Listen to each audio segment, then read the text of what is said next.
Maayong buntag kanatong tanan.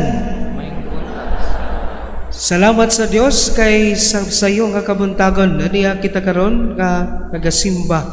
Usa salamat sa atong Ginoong Dios, ang hari sa mga hari. Usa palakpakan nato ang atong Ginoong Dios. Paspas kayo ang dagan sa adlaw o sa panahon. Kami ni Father tuguti ko sa pagpaila sa among kaugalingon. Ako si Father Christian Awa, MSc. Ako ang kauban, si Father Alvin Amistad, MSc. Ay, dili sa MSc. Kanang siya, muna yung book, snappy kay chaplain siya sa mga Coast Guard. Marang siya to sa West Philippine Sea. So kami mga kanhi nga youth dini sa open. O karon ning anhi kay namista o muna dalaygo ng Dios ang hari sa mga hari. So akong isinggit pag mga miagi kita nangaliw po nangalihaba sa atong inahan Birhen Maria Milagrosang Birhen sa Regla. Karon ato ang sampiton ang atong Ginoong hari sa mga hari, ang kapistahan. Kristo Rey, pasabot Kristo ang Rey sa Latin, hari. Kristong hari. Sige daw. Viva Cristo Rey! Viva Cristo Rey! Viva Cristo Rey! Viva Cristo Rey! Isa pa. Viva Cristo Rey!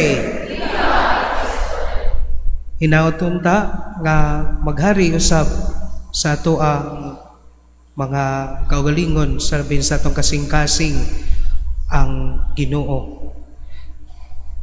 Ang among founder sa mga MSc, si Father Jules Valle, niingon, the evil resides in our hearts.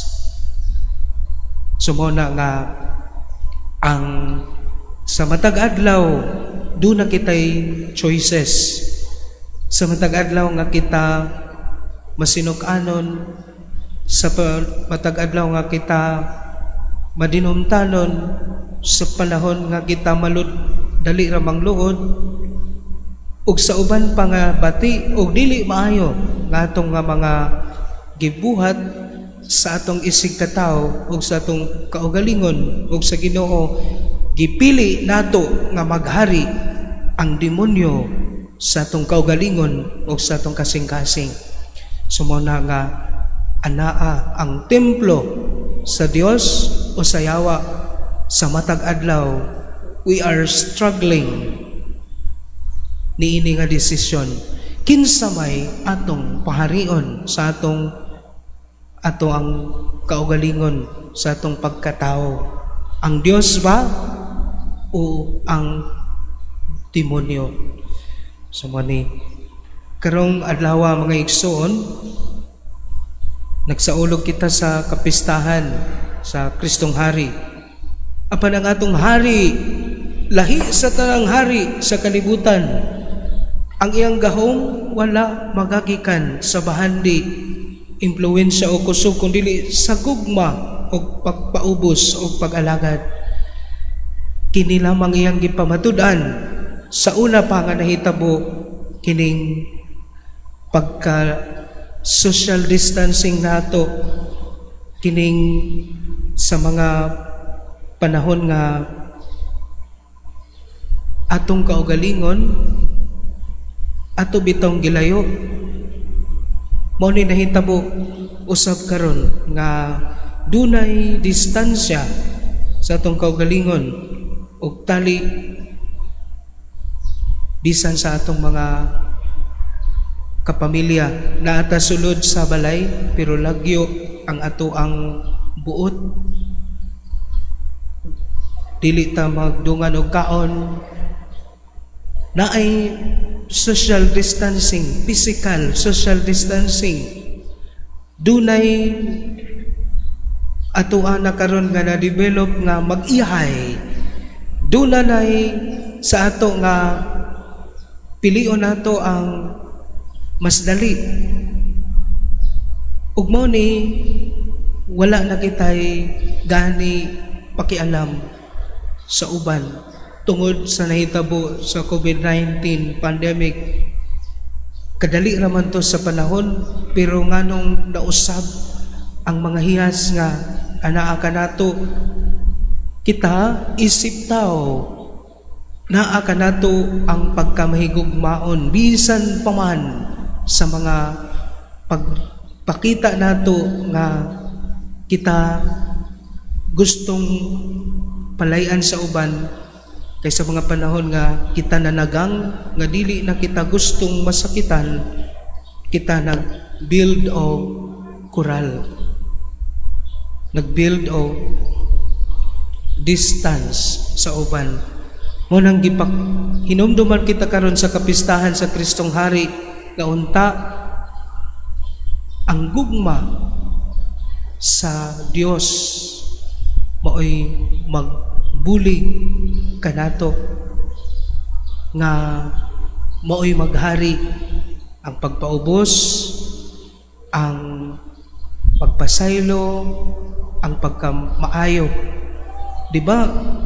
Pagkamanggihatagon kay musulod naman ta sa Advento, mo'y una nga cycle sa kalendaryo sa simbahan. O diya, nganong sa matag Pasko nga season, Christmas season raman ta, nahimo nga kanang mapaubsanon, magpinasaylo ay, maghainatagay. So nganong dili man sa matag adlaw. So mo ni gipakita sa atong ebanghelyo karon ang bahin sa katapusang paghukom. Ang maayong baling nga giingon nga katong bisan unsang inyong gibuhat sa labing ubos sa mga igsoon ko, inyong gibuhat para kanako. Si Kristo hari sa gugma o pag-alagad. Ang pagka-hari ni Kristo dili bahin sa pagdumala kundi dili bahin sa pag-alagad. Siya ang hari nga midaog, pinaagi sa krus, pinaagi sa pagsakripisyo sa iyang kinabuhi alang sa atong kalawasan. Gipakita niya ang tinuod nga gahom, makita niya sa gugma ug sa pag-atiman sa mga nagkinahanglan. Sa kapistahan karon sa Kristong Hari, kita gitawag nga mahimong bahin sa iyang gingharian. Apan unsaon man nato kini, ang tubag mao nga atong padayonon ang Ginoo sa atong kasing-kasing. Nga lamdagan unta nga mo'y maghatag og kahayag sa mangitngit o sa mabugat nga atong mga gipangpasan. Nga unta bisan sa kalisod anaa gyapon nato ang hiyas nga pag-alagad, pagpakabana ug ipakita ang gugma ngadto sa atong isig katawo, sa atong panimalay, sa atong trabahoan o komunidad. Daghan kita og kahigayunan nga magpakita og gugma.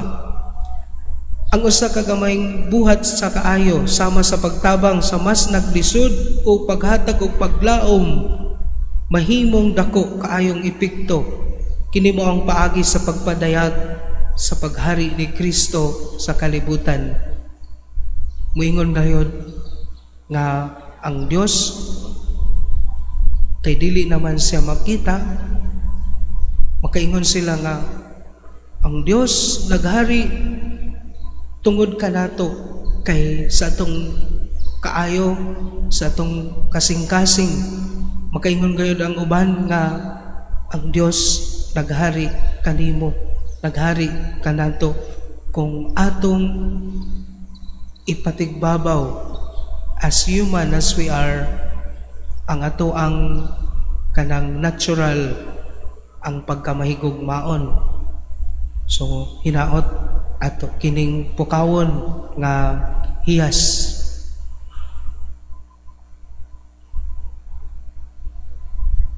So igsoon mangutana kita sa atong kagalingon, si Kristo ba tinuod nga hari sa akong kinabuhi? sa unsang paagi ko mapadayag ang iyang pagmando pinaagi sa akong mga buhat sa gugma ug pag-alagad sa atong kinabuhi karon, atong tan-awon, labi na sa atong mga piguli nato sa pamilya. Magampo kita Ginoong Hesus, Hari sa kalibutan. Tabangi kami nga masinati ang imong gugma ug mapasa kini ngadto sa uban. Pahinumdumi kami nga ang imong gingharian magapadayon pinaagi sa among pagkamatinud-anon sa pag-alagad ug pagpakabana sa mga nagkinahanglan. Amen.